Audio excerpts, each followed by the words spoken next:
Delhi acid attack, ladies and gentlemen. It started as a usual day for two sisters, one 17, other 13, walking together to their school like they do every day in Mohan Garden area of Dwarka. This is in the national capital.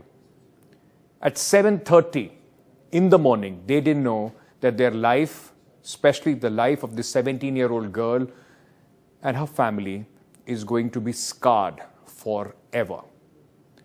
Acid was thrown at her by two men on a bike, which was also caught on the CCTV camera. The visuals are playing on this big screen behind me.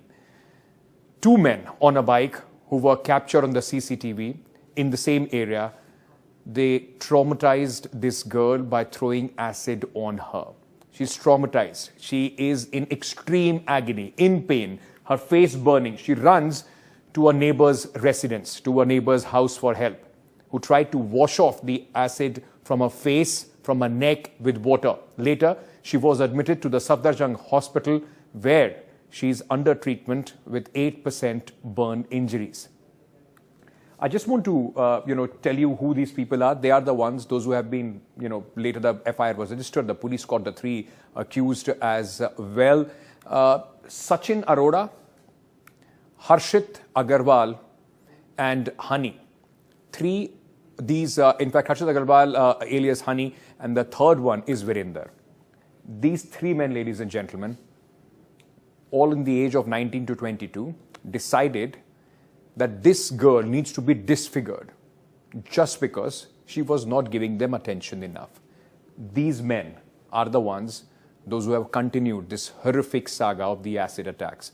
I first want to play out for you what the father of this girl had said about the incident, and also what the doctors are telling us about her treatment.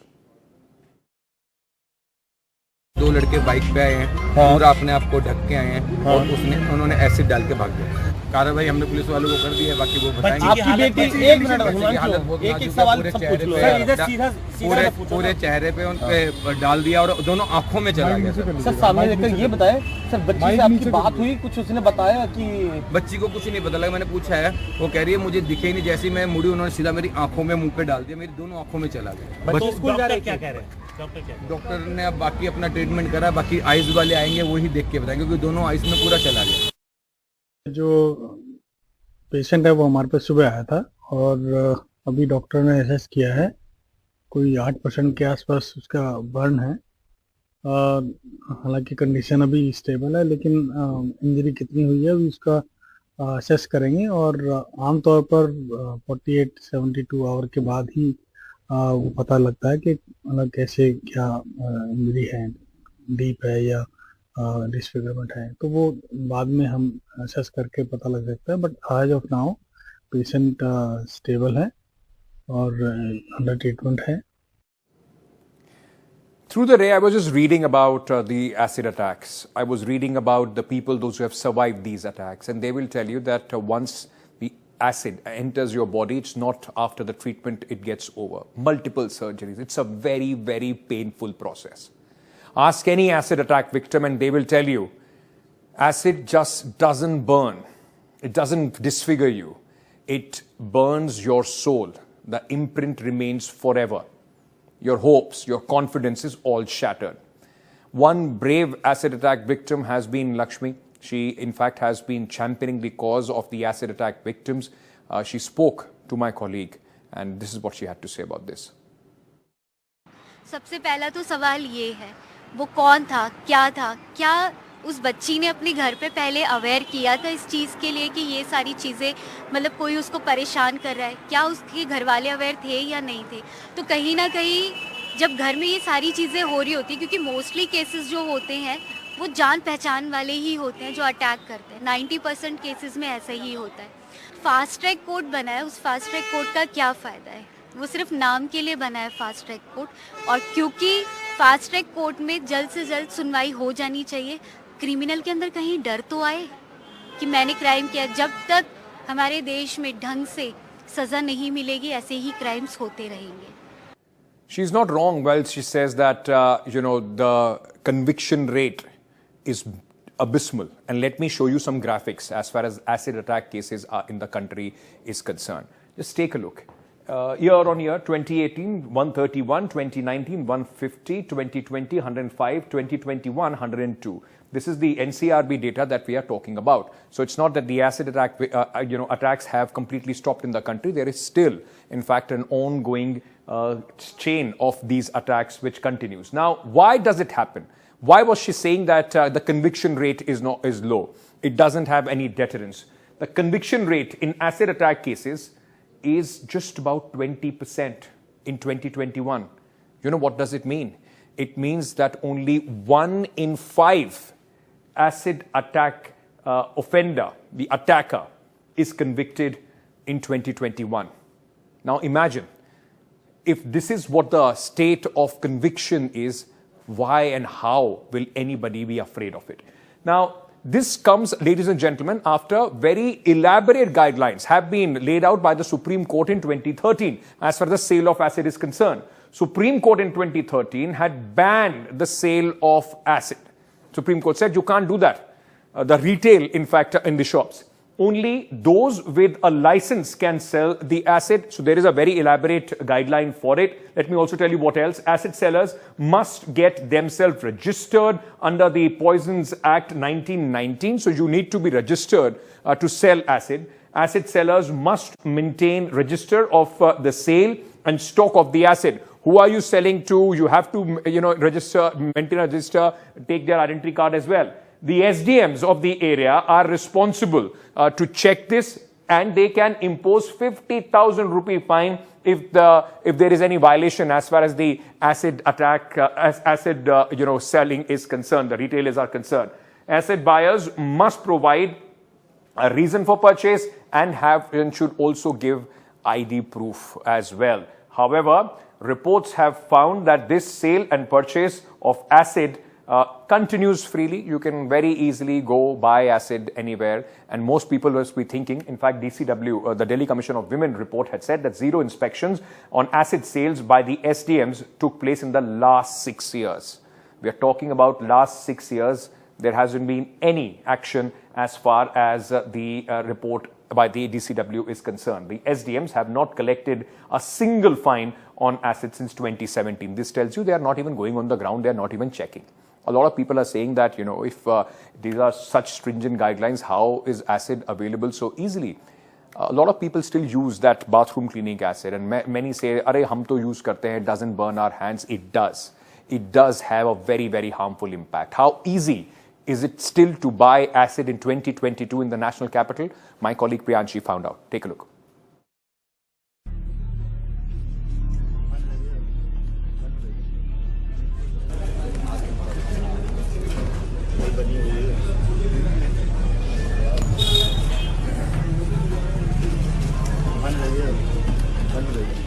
It was as easy for me to get this bottle of acid as easy it was to get this bag of chips. It took me less than a minute and just 35 rupees to get this bottle that is capable of ruining somebody's life forever with an acid attack. I got it from a local Kirana store in New Delhi's Green Park, but if you step out to a local store, I'm sure you'll see the same. Against what would seem the case, there's a complete ban on the sale of this very acid from the Supreme Court in the year 2013.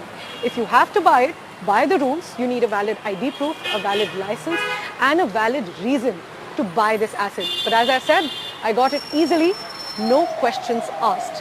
Because of this lack of implementation of these very rules and this ban, there's been an acid attack on a 17-year-old in the national capital's Dwarka region, and it has completely changed her life forever.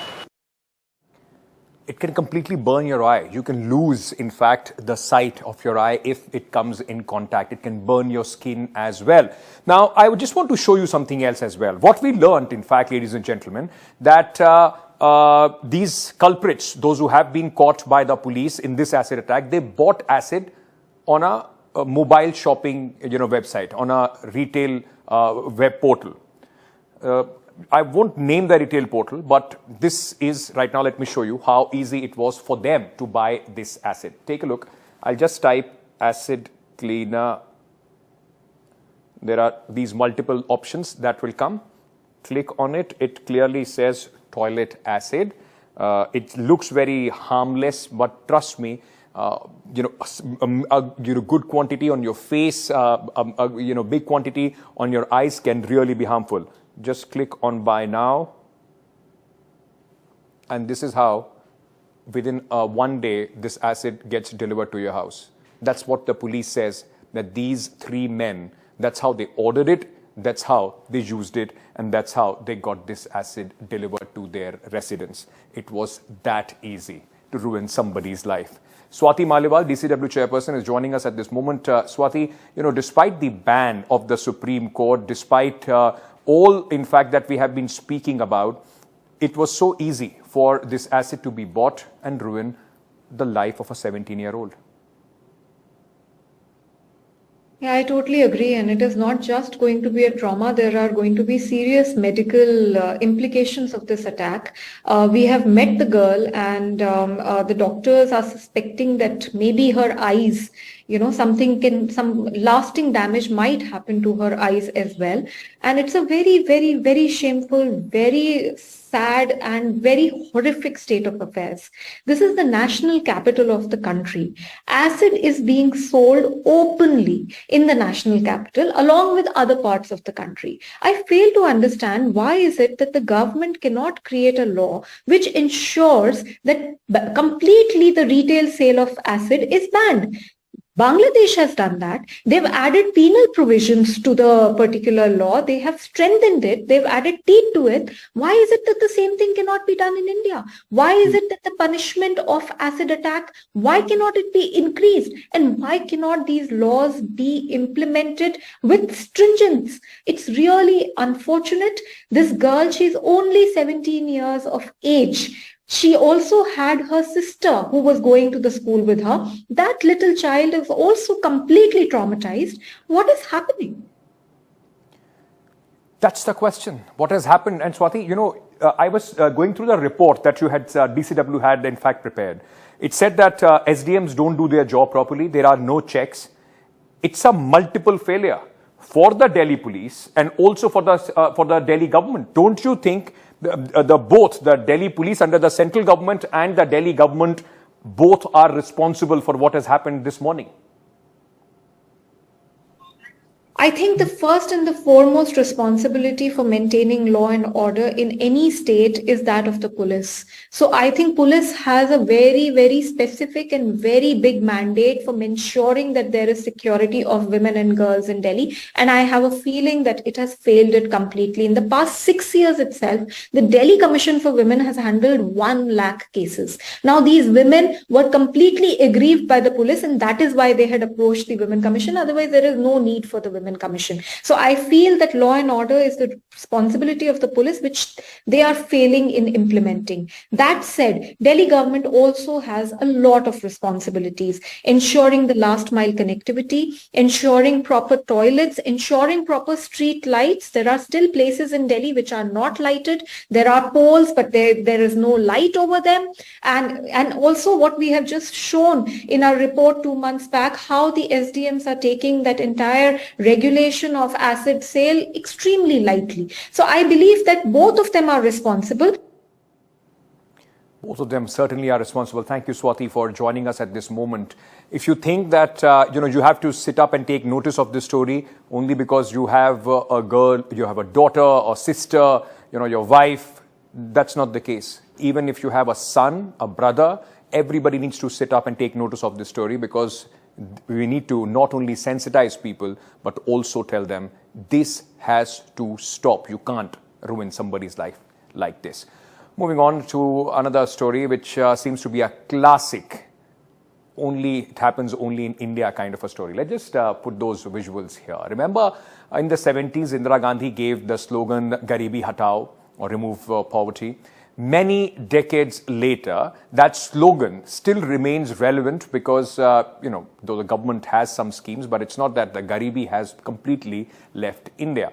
But the government now and the authorities seems to be modifying this slogan, the intent of Garibi Hatao, to Garibi Chupao.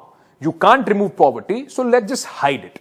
Ahead of the G20 meetings, the Mumbai civic body has put curtains to hide the slums of the city and the poor people who live in these slums. Now, this is part of the beautification drive for the international summit. I just want to go full frame with these visuals just to give you a sense of, in fact, how this has been done. Let's just play out these visuals full frame. I'm sure for the foreign dignitaries, ladies and gentlemen, coming for the G20 meeting, the government won't want them to see or be bothered about 60% of Mumbai, which lives in pathetic conditions in the slum areas of the city. Neither the BMC nor the government will be bothered much, in fact, to elevate or improve the conditions of these slum dwellers living in these conditions. So the most easy and the quick solution is to hide what you don't like, pretend it doesn't exist, at least till the guests go back home. Just listen in to what the Mumbaikars, people, those who live behind these curtains, are living behind these curtains in the slums, had to say about this. पहले तो मालूम नहीं पड़ा कि पर्दे क्यों लगाए जा रहे हैं। पहले तो साफ सफाई हो रही थी यहाँ पे। हाँ, पहले साफ सफाई हुई, फिर पूरे पर्दे के सामान सब लेके आके रखे। कुछ आइडिया नहीं था। ये दूसरे दिन जब सुबह में हम लोग देखे ना तो पर्दे लग चुके थे। तो ये रात में लगा कर गए? हाँ, रात में लगा के गए। तो कुछ लोगों से ऐसा पता चला है कि कुछ बाहर से कुछ लोग आने वाले हैं। हाँ, तो उन्हीं की वजह से ये लगाया जा रहा है।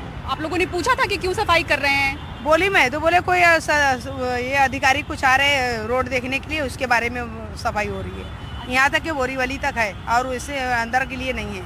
ये मोदी सरकार के इसके पहले साफ सफाई इतनी हुई है? नहीं। हाँ? आप कितने सालों से हैं आंटी यहाँ पे? मेरे को तो कम से कम 50 साल हो गए। 50 साल से हैं आप, तो इतनी साफ सफाई ऐसे हुई है यहाँ पे? कभी मतलब गरीब लोग को देखने का नहीं, वो विदेशी लोग आ रहे हैं तो उसके लिए सफाई होना जरूरी है। मुंबई में जो बिना रोजगार है उन लोग के लिए वो लोग का वो बंदोबस्त नहीं है कि बेचारे जो परेशान है, जो काम धंधे पे नहीं है, जो लॉकडाउन की वजह से जिसका काम छूटा उसके लिए कुछ नहीं है। मतलब ये बराबर है।